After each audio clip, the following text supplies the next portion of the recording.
Hola amigos, es un placer estar nuevamente con ustedes. En la clase anterior vimos los conceptos de potencial de membrana en reposo, hablamos de potencial de acción y también dijimos que este se debía en una primera parte por el ingreso de gran cantidad de sodio, luego se generaba una meseta, la cual era simplemente un equilibrio entre la salida y la entrada de cationes. La salida de cuáles cationes, el potasio, y el ingreso de calcio. Finalmente estos canales de calcio se fatigaban, se cerraban y persistía la salida del potasio, generando el proceso llamado repolarización o el regreso a la polaridad negativa de la célula. También mencionamos que el potencial de acción se generaba ya que estos cationes que ingresaban, principalmente el sodio, se desplazaban a la vecindad de la célula y a través de las uniones gap a las otras células. Entonces el potencial, el cambio en el voltaje se movilizaba.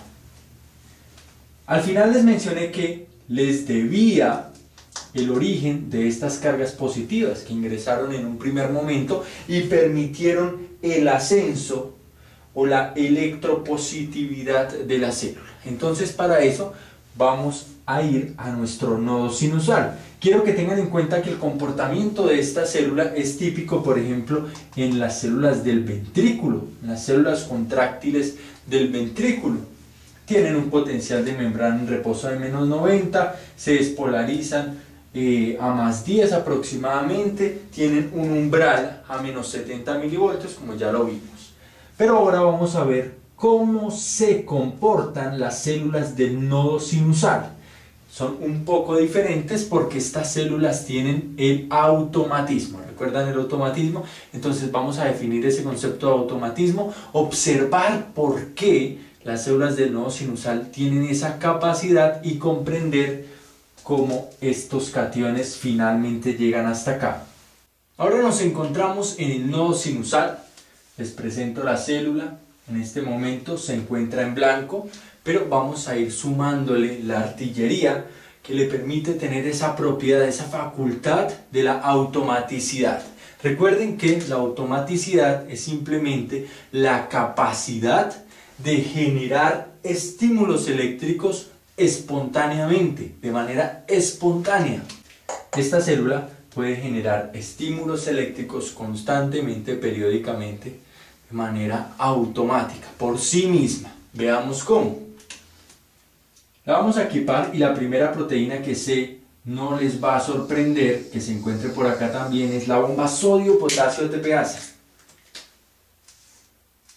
Permite la salida de 3 sodios, ingreso de 2 potasios. Muy bien. Y con esto, simplemente con este movimiento, la célula comienza a hacerse electronegativa. Vimos que disminuía alrededor de menos 5 milivoltios y seguíamos bajando. ¿Gracias a qué? A un canal de potasio que generaba el movimiento del potasio desde el espacio intracelular al extracelular gracias a la fuerza, la concentración de la célula. La célula está cargada con potasio y permite la salida del mismo. Muy atentos en este momento. En el caso anterior, en la célula anterior, alcanzábamos el potencial de membrana en reposo, el voltaje de membrana en reposo, alrededor de menos 90 milivoltios.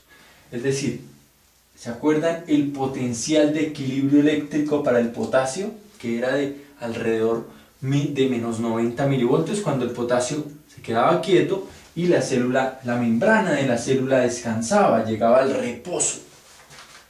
En esta célula ocurre algo bien particular. Cuando el voltaje comienza a disminuir, supongan esta es la línea de voltaje, iniciamos en 0, en equilibrio, y el voltaje empieza a disminuir, menos 5 milivoltios, debido a la función de esta bomba, y sigue disminuyendo por la salida del potasio. Menos 10, menos 20, menos 30, menos 40, menos 50, menos 60 milivoltios. No menos 90. Muy atentos, no menos 90, menos 60 milivoltios. Alrededor de este punto ocurre algo fantástico que la naturaleza ha desarrollado para darle automatismo a esta célula. ¿Qué es lo que ocurre? Se abre una proteína, se activa una proteína bien especial que se encuentra por acá. Una proteína que se abre por acá y que permite el ingreso de sodio.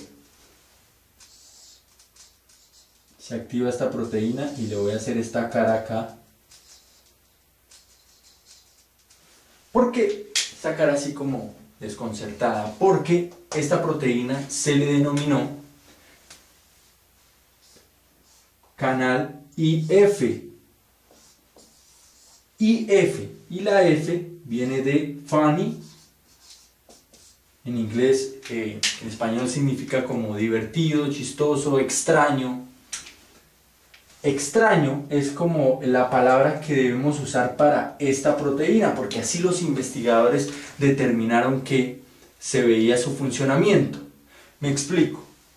Normalmente los otros canales, muy atentos, normalmente los otros canales que se encontraban por acá se activaban cuando el voltaje incrementaba.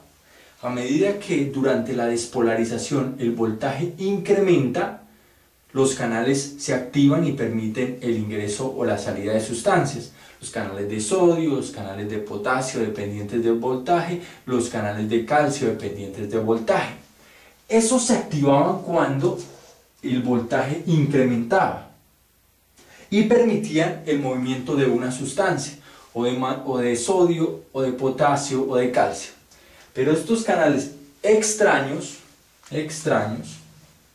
IF, se activan en la situación opuesta, cuando va disminuyendo el voltaje. Así que, cuando comienza a salir más y más potasio y el voltaje se hace mucho menor, se activan estos canales extraños, IF, y permiten el sodio, pero también están habilitados el ingreso de sodio, pero también están habilitados para permitir la salida de potasio. Así que como que tienen dos vías. Resulta que lo que ocurre principalmente en estos canales es el ingreso de sodio. ¿Por qué? Porque el potasio, claro, el potasio también mantiene una tendencia a la salida, a tratar de escapar de la célula, pero es que la concentración de sodio es mucho mayor fuera de la célula comparada con la concentración de potasio. En palabras sencillas, la fuerza que ejerce el sodio por ser mayoría afuera, estar en un océano lleno de sal, la fuerza que ejerce el sodio es muy superior a la que ejerce el potasio para intentar salir, tal que el canal es apoderado, se apodera el sodio de ese canal, se adueña del canal y dice: no, el canal va a funcionar para mí. Sí, puede funcionar para usted, pero no, lo siento, va a funcionar para mí y voy a ingresar. Entonces, alrededor de menos 60 milivoltios ocurre lo siguiente. Estábamos, supongan acá, menos 60 milivoltios, y llevábamos una línea más o menos así. Comienza a ingresar gran cantidad de sodio, pero gran cantidad. Ustedes saben que cuando al sodio se le abre una puerta, él la aprovecha e ingresa gran cantidad. De esta manera el voltaje comienza a subir un poco. Cuando llega a los menos 40 milivoltios, supongan en este punto, llegó a menos 40 milivoltios, se activan otros canales. ¿Cuáles canales? Unos canales de calcio, que se denominan canales tipo T, de calcio T, porque la T representa transitorio. Es decir, que estos canales estarán abiertos por un periodo corto, no por mucho tiempo, son transitoriamente abiertos. El calcio va a ingresar a la célula y el voltaje va a ser la célula más electropositiva. Una vez ha superado los 40 y se sigue haciendo electropositivo a menos 30, menos 20, se cierran estos canales y se abren otros canales. Hagámoslo con otro color, otros canales diferentes. También son de calcio, no confundirse, también son de calcio, pero no son tipo T, son tipo L. La L representa larga duración, o que permanecen abiertos por una larga duración. Entonces continúa haciéndose la célula más electropositiva. Hasta que, después de un tiempo determinado, estos canales también se cierran. Al cerrarse estos canales y tener estos cerrados y los IF también cerrarse, porque ellos ya cumplieron su objetivo era llevar la célula hasta menos 40 milivoltios, entonces ya también han sido cerrados, obstruidos, desactivados, la célula comenzará a perder cargas positivas y a generar una disminución del voltaje. Una disminución. Más o menos así. Ha disminuido el voltaje. Tal que en este punto, cuando la célula estaba en menos 60 milivoltios y comenzó a recibir gran cantidad de cationes por el ingreso de sodio a través de los canales IF, se generó también el proceso de la despolarización. La célula comenzó a perder su polaridad negativa. La perdía, luego se abren los canales T de calcio, luego los canales L y finalmente la célula se despolarizó alrededor de más 10 milivoltios. Aproximadamente. Cuando alcanza los más 10 milivoltios ya se cierran todos estos canales y continúa la salida de calcio, permitiendo recobrar la polaridad negativa, permitiendo la repolarización a menos 60 milivoltios. Si se fijan, entonces, una vez se alcanzan los menos 60 milivoltios, ¿quién vuelve a ser activado? El canal de sodio IF sube nuevamente hasta menos 40, nuevamente el canal de calcio tipo T y nuevamente el canal de calcio tipo L.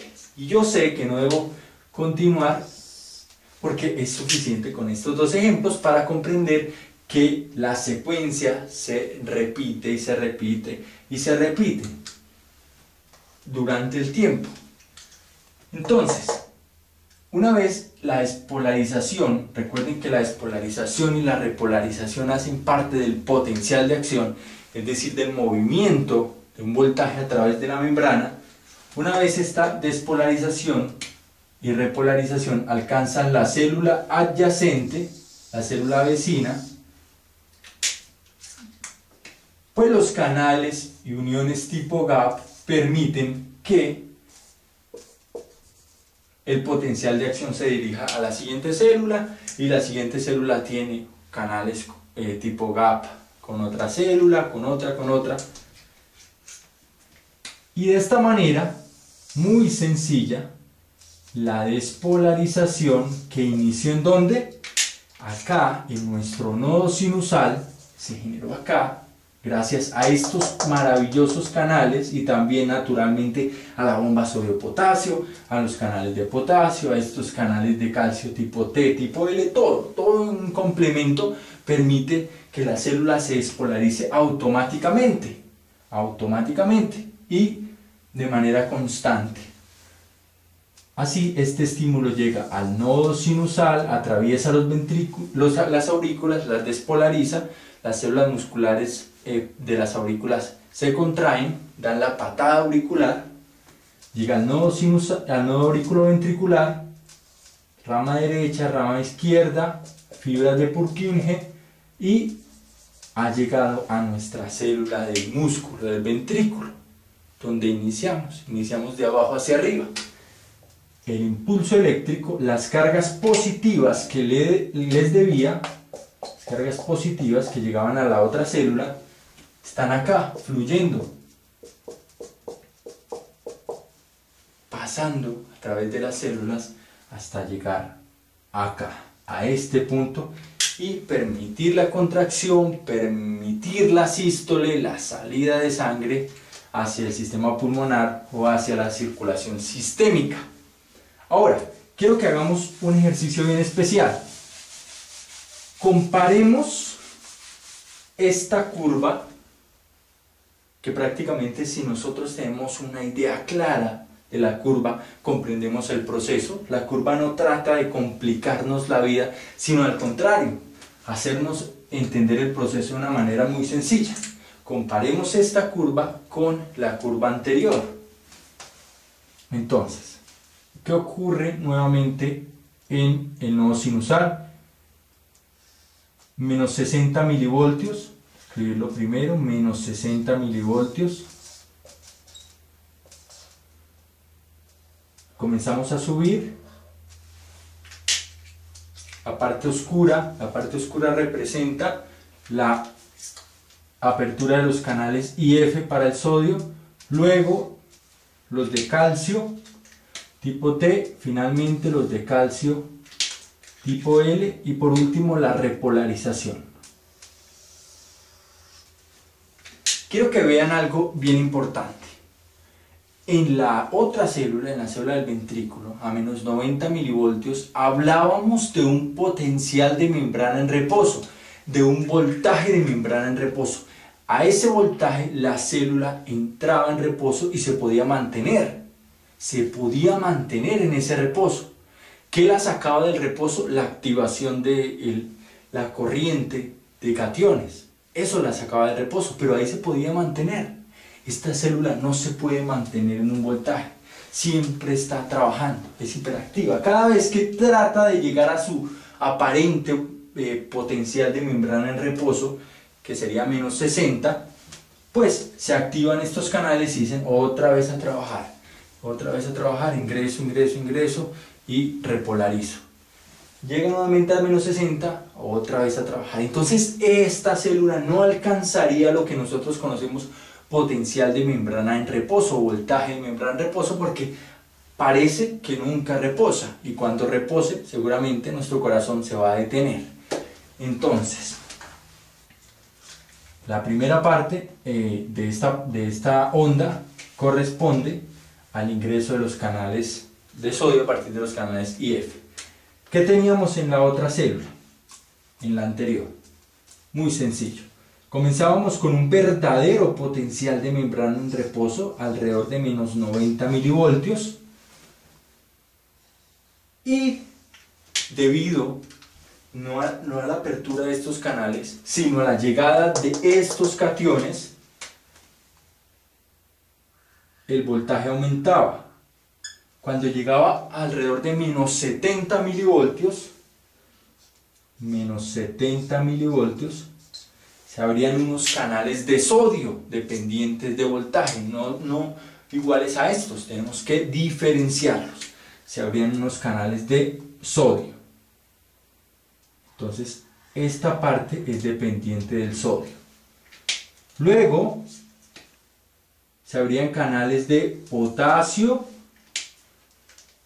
y de calcio. Voy a hacer las dos líneas, una roja y una azul, para representar que en ese momento tanto canales de potasio como canales de calcio están abiertos. Unos permiten la salida, los de potasio, y otros permiten la entrada de cationes, los de calcio, tal que se generaba esta meseta. Acá no existe la meseta, acá no encontramos la meseta. Finalmente se cerraban los canales de calcio y permanecían los de potasio abiertos, permitiendo la repolarización. Es bien importante que comprender este asunto. Si nosotros observamos las diferencias en los flujos, podemos también observar lo brillante del organismo, porque a esta célula, que su trabajo no es la contracción, pues no le permitió la meseta. Muy atentos, a esta célula, la del nodo sinusal, la cual no tiene como trabajo principal la contracción, pues no le permitió la meseta. Pero a esta, la del ventrículo, sí le permitió la meseta. ¿Y en la meseta qué ocurrió? El ingreso de gran cantidad de calcio, fundamental e indispensable para la contracción cardíaca. Entonces, claro, como esta célula sí tenía esa labor de contracción, entonces dijo, démosle un tiempito para que se cargue con calcio y así este calcio aumente la fuerza de la contracción. A esta, bueno, no hay necesidad, ¿para qué le damos una meseta con calcio? Si utilicemos el calcio para despolarizarla, es fácil despolarizar con calcio porque también va a ingresar rápidamente, pero no dejemos esa meseta porque no es necesaria y además tenemos que recorrer un largo camino hasta llegar a la zona muscular, la cual necesitamos despolarizar.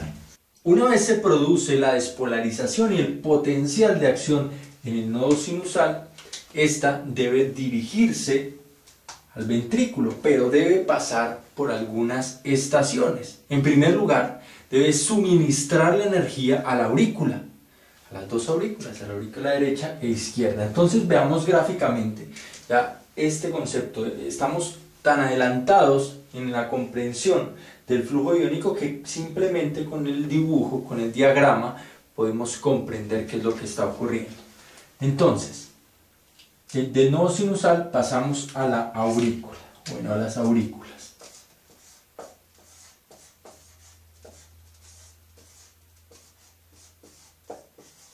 ¿Cómo podemos observar este patrón? Es muy similar en las aurículas el diagrama al de los ventrículos.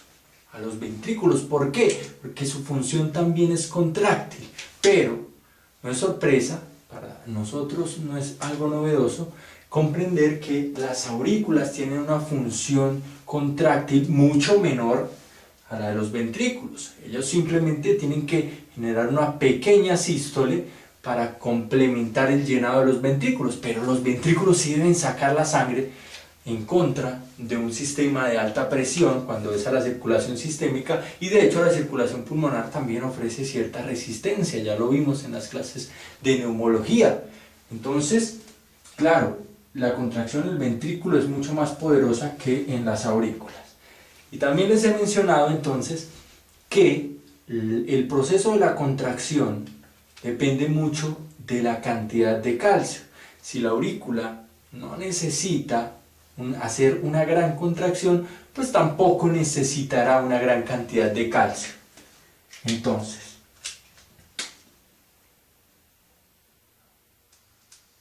un potencial de membrana en reposo, que las células musculares de la aurícula lo cumplen.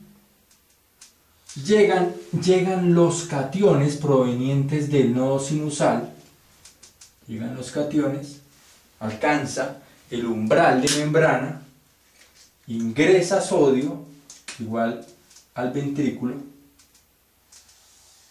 se despolariza completamente la célula, se abren los canales de potasio,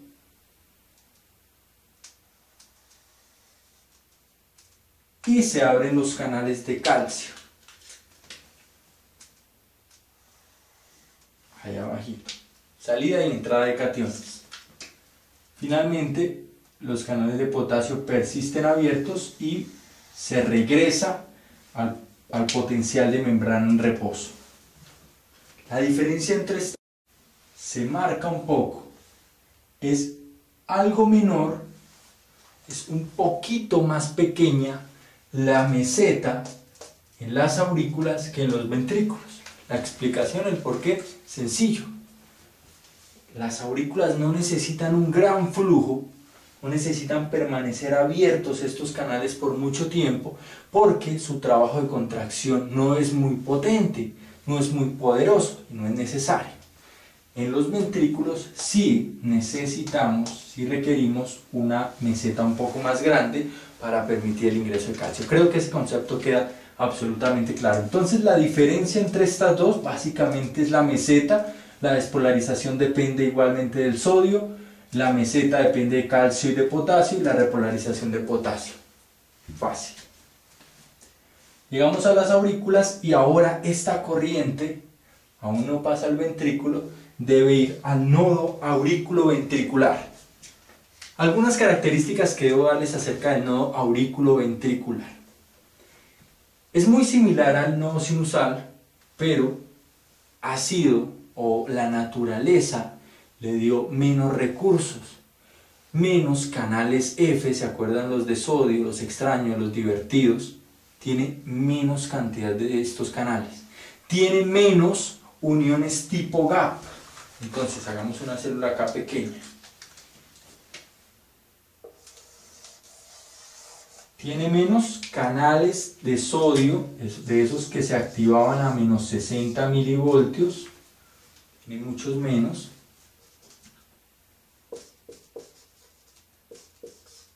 Se llaman IF, ¿recuerdan? IF. Tiene menos uniones gap. De esta manera el flujo, el potencial de acción no va a ser tan rápidamente movilizado hacia la siguiente célula. También maneja un potencial de membrana en reposo. Recuerden que en estos dos tipos de células el nombre de potencial de membrana en reposo no es estricto, porque no alcanzan un reposo, es debido a estos canales. Estos canales no les permiten alcanzar un reposo, pero se dice que alrededor de menos 80 milivoltios es como el tope inferior al que llega la célula y estos canales empiezan a funcionar. Acá era a menos 60 en el nodo sinusal. El nodo aurículo-ventricular se dice que a menos 80 milivoltios. Esto es una diferencia bien importante en este canal. Si este canal solamente se activa a menos 80 milivoltios, pues se debe demorar mucho más el proceso de la salida de potasio para llegar a este menos 80, es decir, que los impulsos eléctricos generados por el nodo aurículo-ventricular serán mucho más lentos. Seguramente ustedes han leído que cuando el nodo sinusal es quien toma el mando del estímulo rítmico del corazón, pues disminuye la frecuencia cardíaca. Entonces estoy hablando precisamente de esas razones. Tiene canales IF especiales, ya no se activan a menos 60 y de hecho por ser menos permiten que baje hasta menos 80 milivoltios el potencial de membrana en reposo. Las uniones tipo gap son en menor cantidad, así que el flujo a través de estas células es mucho más lento. Todo esto genera lo siguiente, gráficamente. Acá era menos 60, no lo olviden, menos 60, acá ya será a menos 80.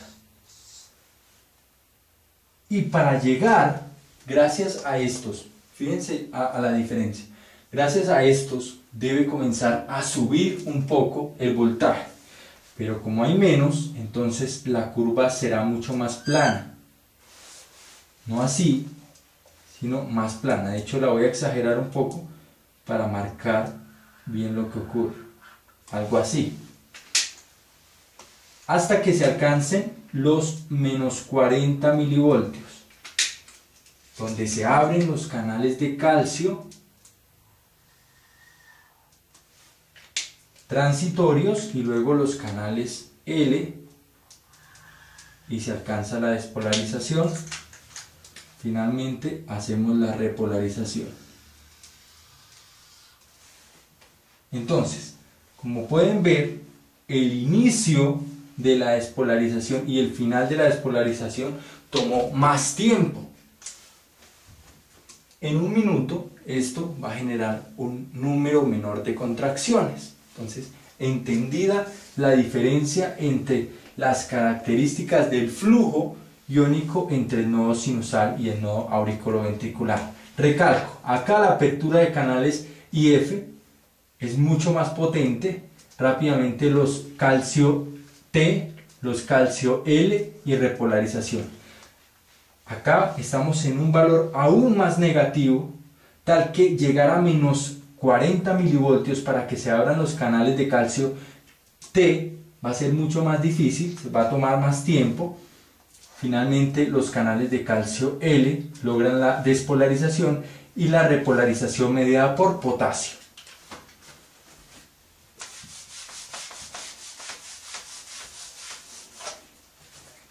Nos falta un tipo de célula por comprender, que es la especial, la dejé acá. Hace parte del sistema de conducción, o sea, está en la parte del nodo sinusal y el nodo auriculoventricular, pero se comporta como célula de contracción. Estoy hablando de las fibras de Purkinje, especializadas en la conducción rápida. En otra clase ya veremos cómo la conducción rápida de las fibras de Purkinje permite un fenómeno de contracción bien interesante.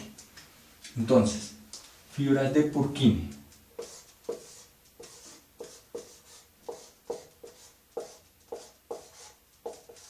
Por eso la dejé acá aislada y especial, porque es parte del sistema de conducción, debería tener algo similar a esto, pero tiene muy pocos canales IF, canales de sodio extraños o chistosos. Así que esta curvita que se genera gracias a esos canales prácticamente no la va a tener, y por esto la naturaleza, supongan que es esta pequeña curva, por esto la naturaleza le permitió despolarizarse, no con calcio, como acá, recuerden, esto es gracias al calcio, esta partecita,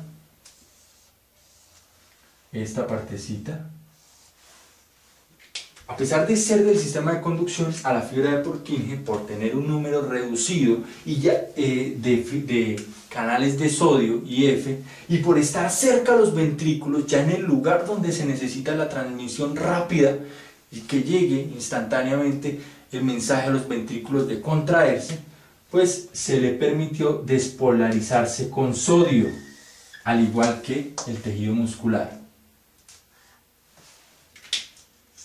Y al igual que el tejido muscular, repolarizarse con potasio y tener una meseta. Estas no tuvieron esa oportunidad. También tener el ingreso de calcio. Una meseta que es prácticamente intermedia entre la meseta de las aurículas y la de los ventrículos. Un poco más grande que la meseta auricular, un poco más pequeña que la meseta ventricular. Amigos, si nosotros comprendemos este gráfico, si lo estudiamos, lo repasamos, revisamos los libros, graficamos varias veces este concepto, pues va a ser mucho más sencillo comprender el proceso del flujo iónico desde nuestro nodo sinusal hasta nuestro ventrículo, pasando por las aurículas, el nodo auriculoventricular y las fibras de Purkinje. Muchísimas gracias por ver el video. Continuamos con las